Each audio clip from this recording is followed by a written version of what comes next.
Boa noite. Tudo bem com todos? Que de coração leve a gente possa começar mais essa noite, mais essa conversa, mais esse bate-papo, viu?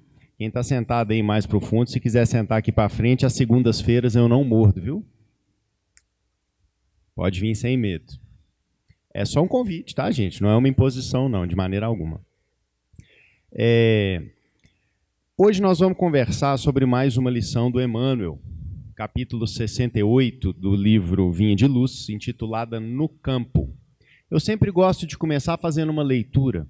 Vocês me ouvem bem? Não estou ouvindo bem? Porque daqui dá um eco esquisito, a gente não ouve direitinho, mas beleza. Eu sempre gosto de começar fazendo a leitura do texto integral, que aí cada um pode interpretar de um jeito, né? Bem-vindos a quem está chegando, boa noite, né? Bom, vamos lá. Livro Vinha de Luz, de Emmanuel e Chico Xavier, No Campo. É um versículo do Evangelho de Mateus, capítulo 13, versículo é o 38, em que Jesus diz assim: o campo é o mundo. Jesus tem o seu campo de serviço no mundo inteiro, nos diz Emmanuel. Nele, naturalmente, como em todo campo de lavoura, há infinito potencial de realizações com faixas de terra excelente e zonas necessitadas de arrimo, corretivo e proteção. Por vezes, após florestas dadivosas, surgem charcos gigantescos, requisitando drenagem e socorro imediato. Ao lado de montanhas aureoladas de luz, aparecem vales envolvidos em sombra indefinível. Troncos retos alteiam-se junto de árvores retorcidas. Galhos mortos entram em contraste com frondes verdes repletas de ninhos. A gleba imensa do Cristo reclama trabalhadores devotados, que não demonstrem predileções pessoais por zonas de serviço ou gênero de tarefa. Apresentam-se muitos operários ao Senhor do Trabalho, diariamente, mas os verdadeiros servidores são raros. A maioria dos tarefeiros que se candidatam à obra do Mestre não seguem além do cultivo de certas flores, recuam à frente dos pântanos desprezados, temem os sítios desertos ou se espantam diante da magnitude do serviço, recolhendo-se a longas e ruinosas vacilações ou fugindo das regiões infecciosas. Em algumas ocasiões, costumam ser hábeis horticultores ou jardineiros. No entanto, quase sempre repousam nesses títulos e amedrontam-se perante os terrenos agressivos e multiformes. Jesus, todavia, não descansa e prossegue aguardando companheiros para as realizações infinitas em favor do reino celeste na terra. Reflete nesta verdade e enriquece as tuas qualidades de colaboração, aperfeiçoando-as e intensificando-as nas obras do bem, indiscriminado e ininterrupto. É certo que não se improvisa um cooperador de Jesus para Jesus. Entretanto, não te esqueças de trabalhar dia a dia na direção do glorioso fim. Muito bem, né? Muito bem. Essa passagem, esse versículo que Emmanuel traz para a gente, eu fui lá no Evangelho de Mateus para poder saber de onde, eu sempre gosto de fazer isso, para ver de onde que vem esse versículo. Jesus fala, o campo é o mundo. E este versículo está localizado no capítulo 13, que é um capítulo em que Jesus fala do seu discurso por parábolas. Ele está lá dando várias explicações sobre o que é o reino dos céus. Imagina, na época de Cristo, explicar o que é o reino dos céus, né? Onde as noções de amor estavam ainda muito seminais, com uma sementinha, e havia uma noção de justiça que era uma justiça baseada na lei de Italião, do olho por olho, do dente por dente.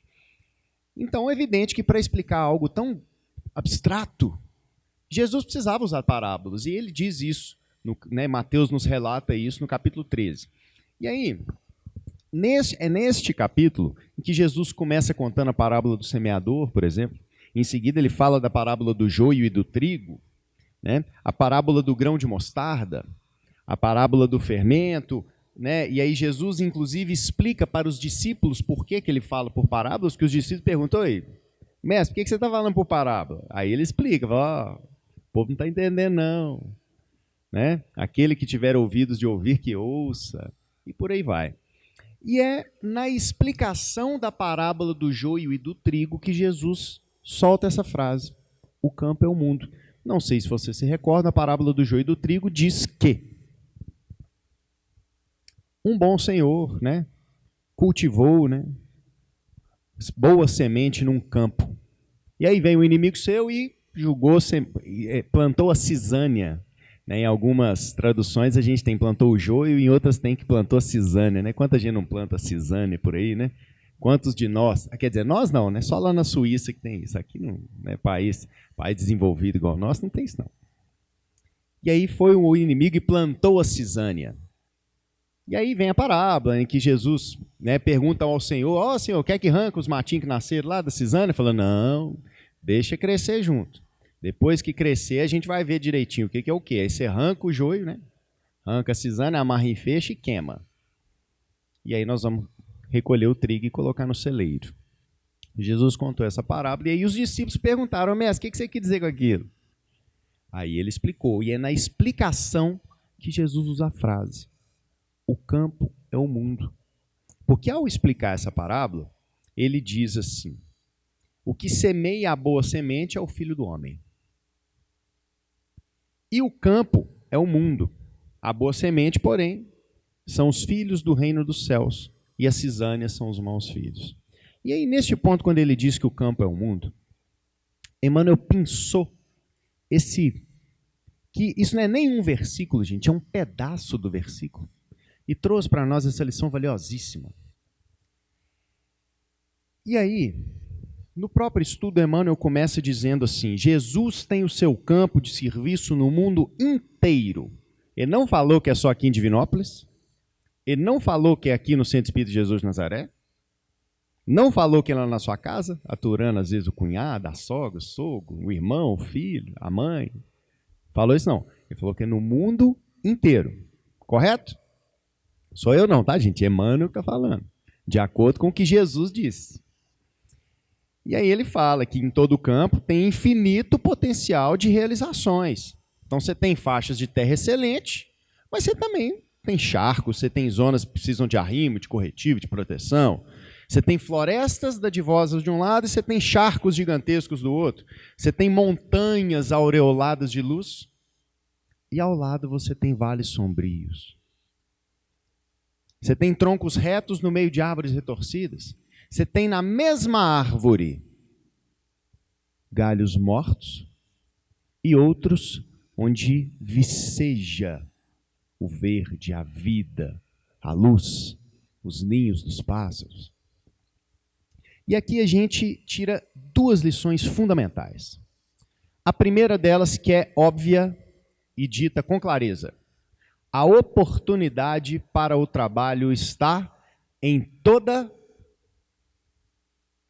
parte. Toda parte. Tenho certeza que vocês completaram a frase na cabeça de vocês.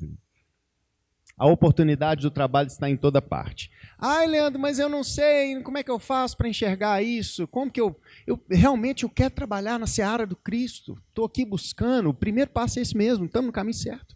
Mas como é que você faz para trabalhar? Aí Kardec virou e falou assim, lá no Livro dos Espíritos, pergunta 643. Ô, gente, eu sei por causa da cola aqui, tá?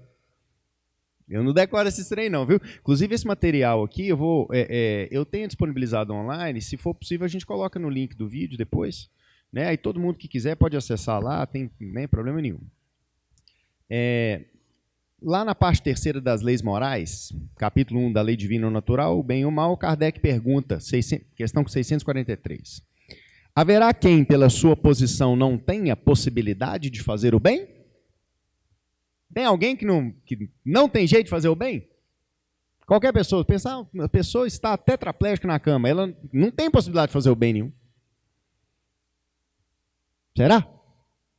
Aí os espíritos respondem assim: não há quem não possa fazer o bem. Somente o egoísta nunca encontra ensejo de o praticar. Aí a gente pensa assim, não, e eu aqui caçando trem para fazer, gente? Então quer dizer que eu sou egoísta? Não, nós não somos, não. É lá na Suíça que tem gente assim. Né? Tá? Agora está transmitindo online, não posso falar que é na Suíça, não, senão a Suíça vai vir aqui me xingar. É só uma metáfora, tá, gente? Vamos colocar em Nárnia, que não tem ninguém em Nárnia, né?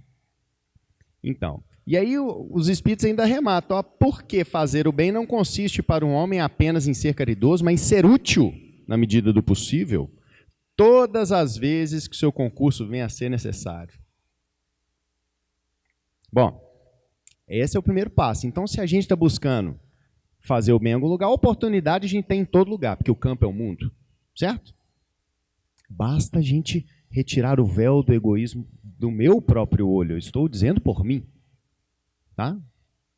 Eu sou, a boca mais perto do meu ouvido é a minha. Né? Não é de vocês aí, não. Então eu também me enquadro, estou nesse mesmo barco. Não sei nada além do que vocês aqui. E aí o Kardec, na pergunta 646, no mesmo capítulo, um pouquinho para frente, ele pergunta assim, resumindo a pergunta, será de diferentes graus o mérito que resulta da prática do bem? A pessoa faz o bem. Qual que é o mérito que você tem? O que você ganha com esse bem? É mais ou é menos? Como é que é isso? Aí os espíritos respondem assim, o mérito do bem está na dificuldade em praticá-lo. Aí a gente pensa, se você tem 2 moedas de 1 no bolso, passa uma pessoa pedindo, você tira uma moeda de 1 e dá? Houve dificuldade em praticar esse bem? Depende. Lembremos-nos do óbolo da viúva no Evangelho, em que um senhor despejava grande quantidade de moeda, fazendo grande barulho, né, naquele receptáculo de doações, mostrando para todo mundo que ele estava colocando muito dinheiro. Aí veio uma viúvazinha e colocou uma moedinha. Plim! Nem fez barulho, fez assim. Morreu. E aí Cristo diz, quem é que tem mais mérito? Esse senhor ou a viúva? E ele explica que é a viúva porque ela deu do que ela não tinha. Né? Então o mérito do bem que praticamos está diretamente proporcional à dificuldade nossa em praticá-lo.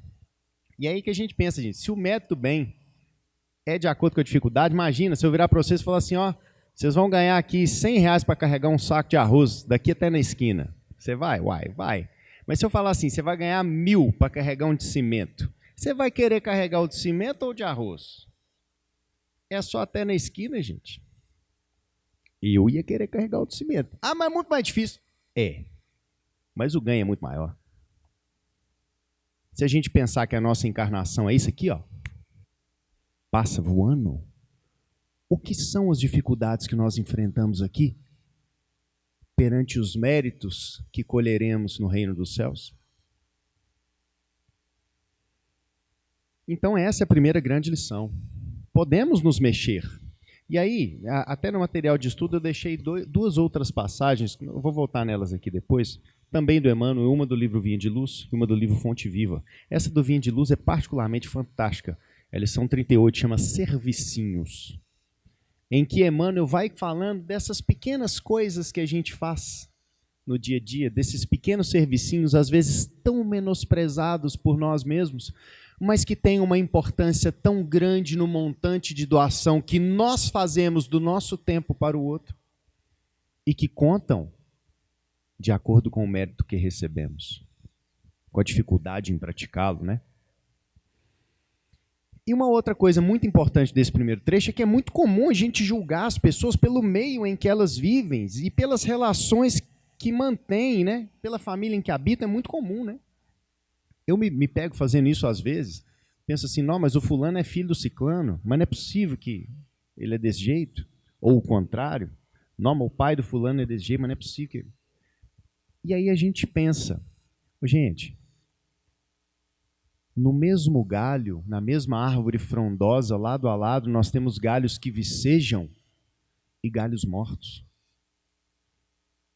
O vale sombrio está ao lado da montanha aureolada de luz, como nos diz Emmanuel. Essa lição a gente não pode esquecer, que a gente não pode julgar. E eu trouxe isso aqui porque eu me pego fazendo isso às vezes. A gente não pode julgar uma pessoa justamente pelas relações que ela tem. Quantos de nós, na nossa família, não temos uma dificuldade imensa, às vezes na condução dos nossos filhos, ou de algum parente ainda renitente, resistente a abraçar o cristianismo, ou não, que não seja o cristianismo, mas a abraçar a caridade enquanto valor indispensável à nossa vida? E será que é justo que alguém nos julgue por essa pessoa? Ou será que nós somos essa pessoa? Cabe a uma reflexão pessoal. E aí eu digo isso e trago, né, uma passagem também do Livro dos Espíritos, em que, na parte 2ª do Mundo Espírita, o Mundo dos Espíritos, capítulo 6, da vida espírita, em que Kardec pergunta, né, e recebe explicações sobre a escolha das provas. E aí, pergunta assim: como pode o espírito desejar nascer entre gente de má vida? É a pergunta de Kardec. E aí a espiritualidade responde: é forçoso que seja posto num meio onde possa sofrer a prova que pediu. Pois bem, é necessário que haja analogia. Para lutar contra o instinto do roubo é preciso que se ache em contato com gente dada à prática de roubar. E Kardec ainda arremata: assim, se não houvesse na Terra gente de maus costumes, o espírito não encontraria aí meio apropriado ao sofrimento de certas provas?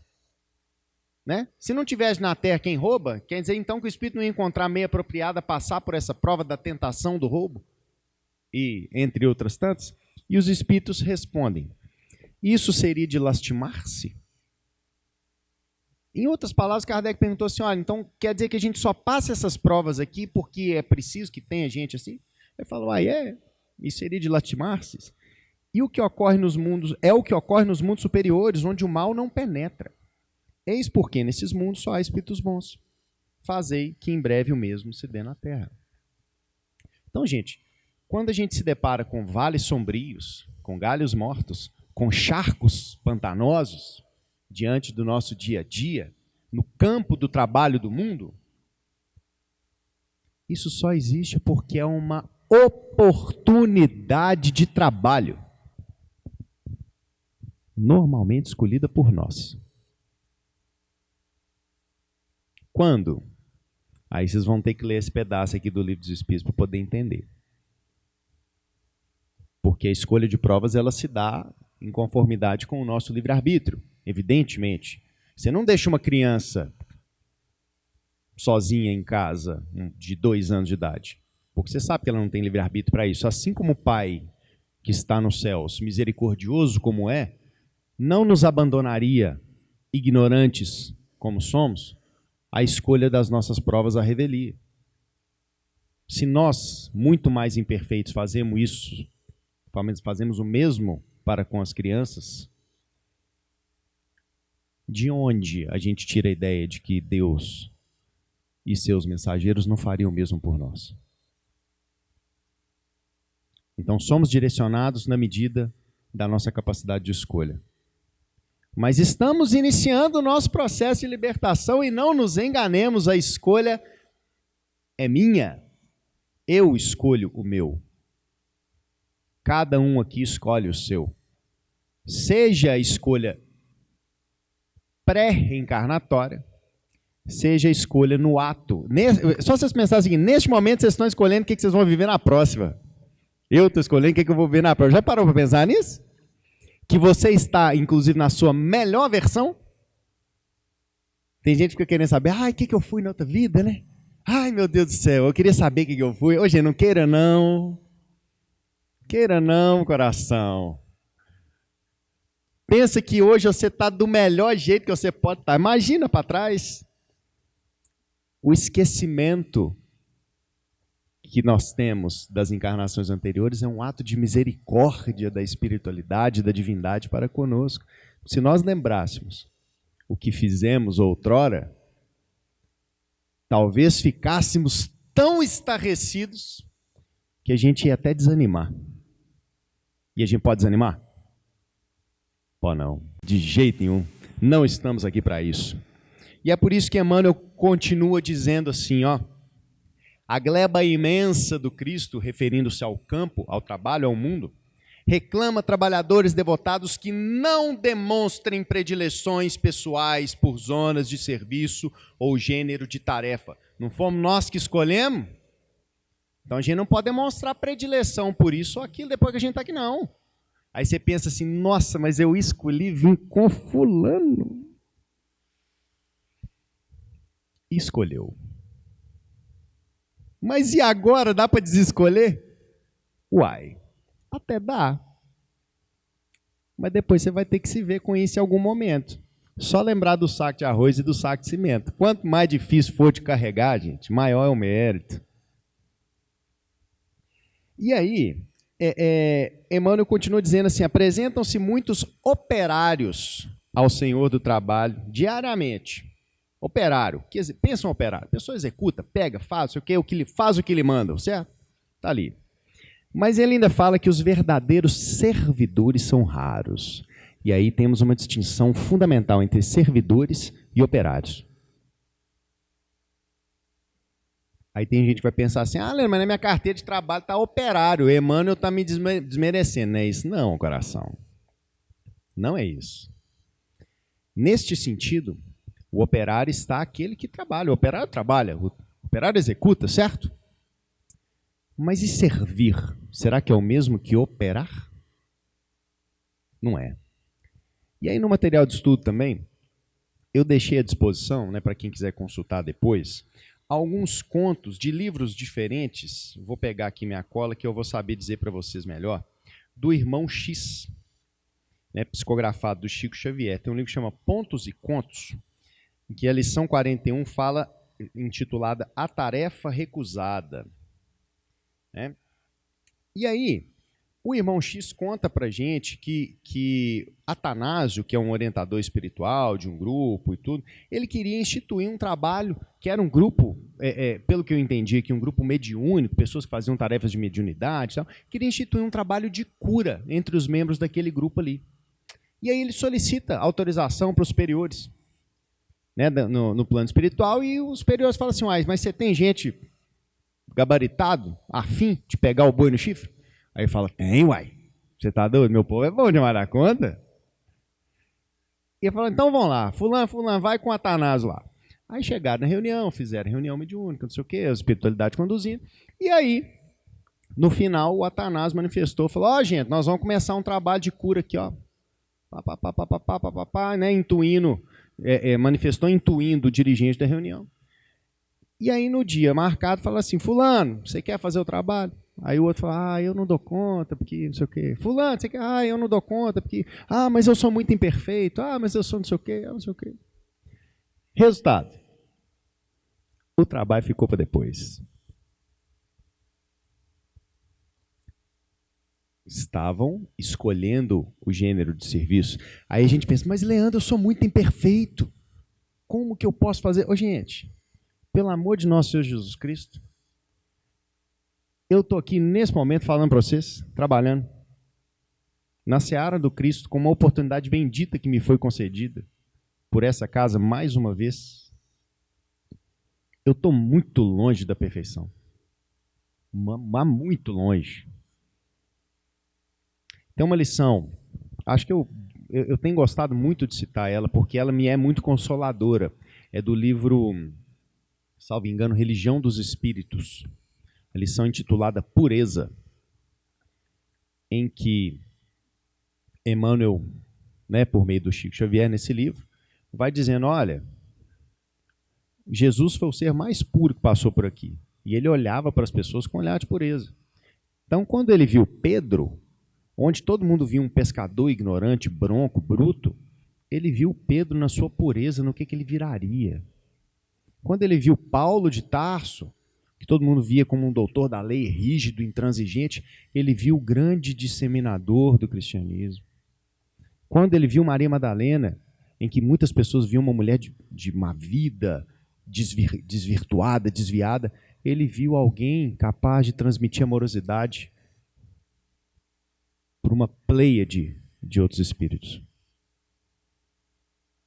Gente, Pedro negou Cristo por 3 vezes depois de ter andado com ele durante todo o seu ministério. Veja o que virou Pedro. Paulo de Tarso perseguiu, mandou apedrejar Estevão, não sei o quê, e depois virou o Paulo de Tarso. Você lembra dessa vida, você mandar apedrejar alguém nessa aqui? Eu não lembro, eu não fiz isso não, nessa aqui não. Eu duvido que alguém aqui tenha feito isso também. Então, se Paulo, gente, mas Paulo era Paulo, gente, ele mandou apedrejar os outros. Nesse ponto você está melhor do que ele quando ele começou.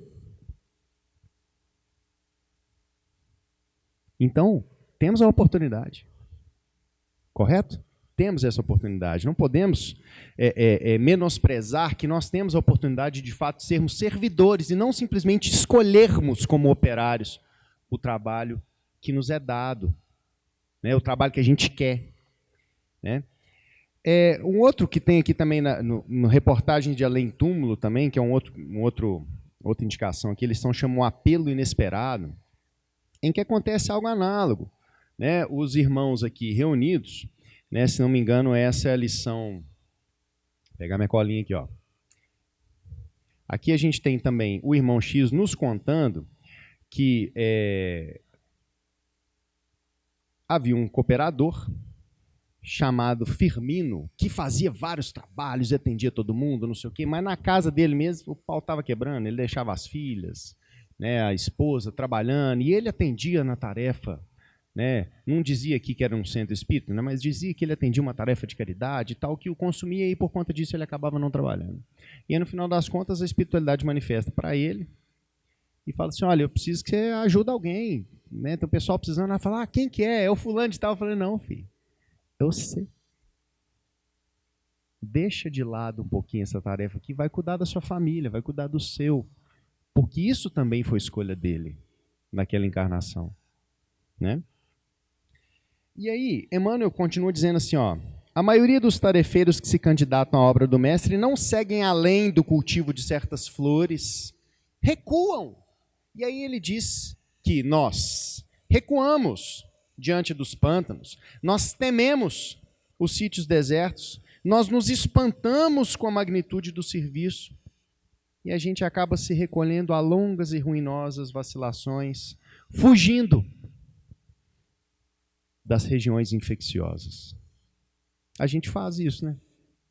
Porque muitas vezes a gente quer uma tarefa, mas a gente quer aquela ali, né? Ah, gente, eu quero trabalhar lá no Centro Espírita Jesus Nazaré, dando palestra. Muito bem. Ah, eu quero trabalhar no atendimento lá, o pessoal que está ali, ó, da assistência social. Bacana. Ah, eu quero trabalhar na portaria do centro. Beleza. Tudo que eu estou falando está no centro, não está? E se a tarefa que você escolheu para você, ou que aparece na sua frente, não estiver no centro? O campo é um mundo. O campo é um mundo. Eu não sou de Divinópolis, sou de Belo Horizonte. Moro há alguns anos aqui já. E quando eu vim para cá, eu frequentava um centro espírita lá em Belo Horizonte e tal, muito grande, por sinal. E tinha meus trabalhos, frequentei mocidade. Quando eu vim para cá, eu fiquei um tempo sem frequentar o centro, porque eu não havia me adaptado, né? Não conhecia direito, né? Não tem família aqui e tal. E aí, quando eu me pus a frequentar um centro, eu fui num centro espírita. E aí eu cheguei no centro e com essa mentalidade, não, quero trabalhar, estou aqui à disposição, dei meu nome lá e tal. Comecei a assistir as palestras, estudos semanais e estou esperando. Estou esperando eles me chamar, nem que seja para, né, fazer uma entrevista, fazer alguma coisa assim, falar, ó, você quer trabalhar com o quê e tal. E estou esperando. E lá vai uns anos, isso. Estaria eu esperando até hoje. Até hoje.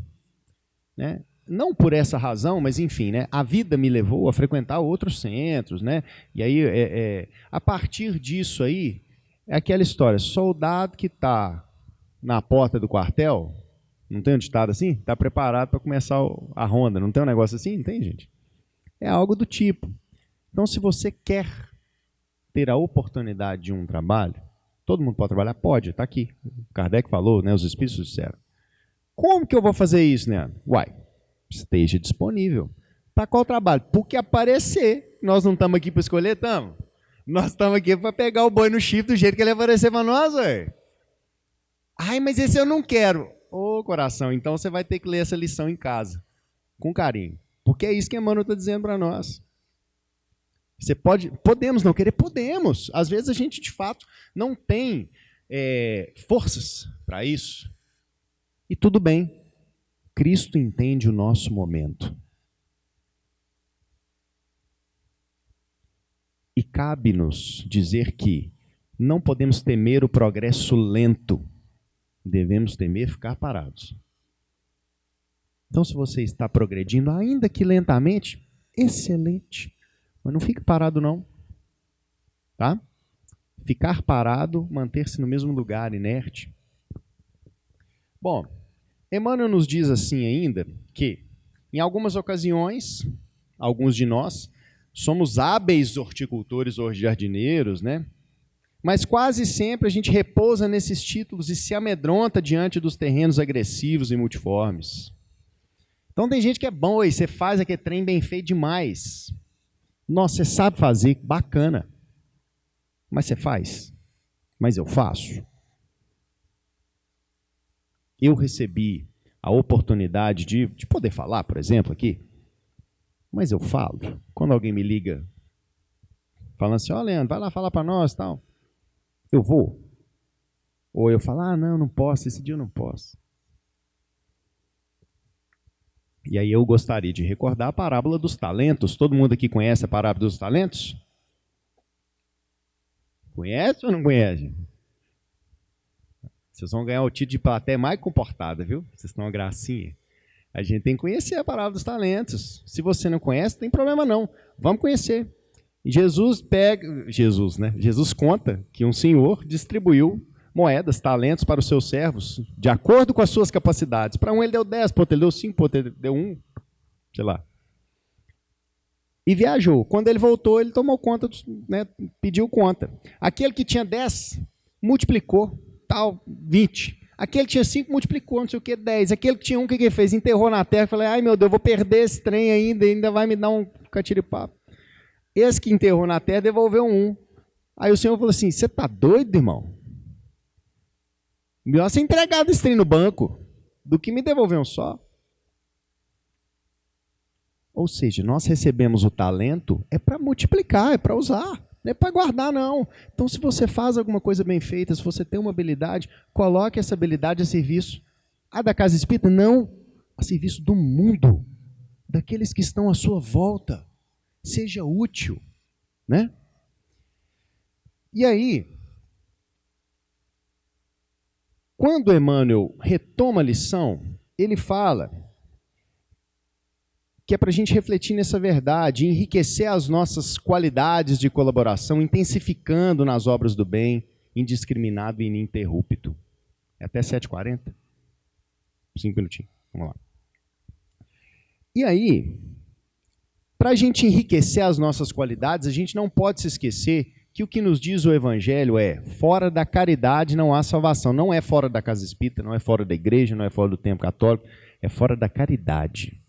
E aí, se você abrir lá o capítulo 15 do Evangelho segundo o Espiritismo, está aqui, ó, capítulo 15, intitulado Fora da Caridade Não Há Salvação, você vai ver tudo o que é caridade. Ah, o que é caridade? Ele fala, alimentar os famintos, né, está lá em Mateus, conta a parábola do bom samaritano, amar ao próximo como a si mesmo, que basta saber isso que resolve. Fácil, né, gente? Só saber isso. Mais nada não, ué. Fecha a maca, passa a régua, vai embora. Facinho demais. Fala, né, tem a carta de Paulo aos Coríntios, que ainda que eu falasse a língua dos homens e dos anjos, eu nada seria sem caridade. E aí nas instruções dos Espíritos, uma lição assinada por Paulo, apóstolo, lá para você ver que gabarito, diz assim, ó, submetei todas as vossas ações ao governo da caridade e a consciência vos responderá. Se você está pensando em fazer alguma coisa, pensa na perspectiva da caridade, se você está fazendo certo ou errado. para fazer-se o bem, mister sempre se torna a ação da vontade. Paulo ainda diz aqui, ó. Ô, gente, não tem jeito de você fazer caridade sem querer fazer, não. Não tem que querer fazer. Né? E aí, Emmanuel ainda diz assim, ó, não se improvisa, na lição, não se improvisa um cooperador para Jesus. Ou seja, né, da noite para o dia, que a gente deixa de ser operário, se é que estamos sendo, e viramos servos. Não é da noite para o dia, não. Como é que é, então? Vai lá no Evangelho. Sede perfeito, aqui é a famosa passagem assim, ó, né? Pus aqui na cola. Reconhece-se o verdadeiro espírita pela 1. Sua transformação moral. 2. O esforço que empreende em domar as suas más inclinações. Hoje, o que é mais esforço? Carregar o saco de arroz ou o saco de cimento? O de cimento, né, gente? Então, quanto maior o esforço, maior o mérito. Então, a gente é reconhecido, de fato, como um cooperador para Jesus, segundo a lição de Emmanuel, de acordo com a nossa transformação moral. A transformação moral depende da vontade, que é o que disse Paulo de Tarso aqui, ó. Para fazer a caridade, você tem que ter vontade. Não adianta fazer sem querer. Não, você não faz se você não quer. Ô, gente, os filhos da gente, vocês não querem comer o legume, eles não comem. Você obriga? Obriga. Às vezes dá até pro cachorro, você não vê. Cheio de gente com cachorro aqui, né? É assim. Imagina a gente, se eu não quero, eu não faço. Ah, Leandro, mas eu não quero, beleza. Então trate de querer, coração. Mude o seu mindset, né? Tem a palavra chique, né? Muda. Pensa, começa a querer, trabalhe isso no seu coração. Transforme-se moralmente. Transformou? Ah, eu quero. Vai caçar serviço, igual minha avó falava, vai caçar serviço. Então tenha esforço, né? E aí, gente, além disso, lá no Livro dos Espíritos, ah, Leandro, mas como é que eu faço? Como é que eu faço? Está na dúvida? Livro dos Espíritos, está na dúvida, gente? Kardec. Joga no Google e põe assim, Kardec. Oi, vai aparecer tanto trem chique para vocês. E aí Kardec fala lá, ó, pergunta 919, linda, Livro dos Espíritos, famosa também. Qual é o meio prático mais eficaz que tem o homem de se melhorar nessa vida e resistir à atração do mal? Aí os Espíritos respondem assim, ser besta. Um sábio da antiguidade já te falou? Conhece-te a ti mesmo? Não precisa escrever ser besta não, viu, gente? Tá? Você tem a conta aqui. E aí Kardec, porriento, não satisfeito, fala assim, conhecemos a sabedoria dessa máxima, mas a dificuldade está justamente em conhecer a si mesmo. Como é que faz? Aí vem aquela resposta bonita, assinada por Santo Agostinho, que fala, faz igual eu fazia quando eu estava encarnado, passa em revista o seu dia, olha direitinho tudo que você fez, né, e tal, e por aí vai. Olha, tudo que você fez de ruim naquele dia que deu errado, você joga para trás, fecha a marca, passa a régua, começa daí para frente. Tudo que você fez de bom, reforce. Assim a gente vai se conhecer. Hoje a receita está aí. Ah, difícil ainda? Tá bom. Para encerrar. Liste as suas metas. Você quer? Primeiro você tem que querer. Quer? Eu quero. Joia. O que eu faço agora? Vou me conhecer. Como? Igual eu falo, ah, tá difícil. Então, beleza. O que eu vou fazer? Eu listo as minhas metas. Não, eu quero fazer um trabalho de caridade. Põe lá no quadrinho. Escreve no azulejo da sua cozinha assim de caneta. Beleza. Lista as suas metas. Mude um hábito por vez. Faça prece. Cultive o hábito da prece, diário. Faça uma leitura edificante diariamente. Faça o culto no lar. Culto no lar é uma ferramenta fundamental.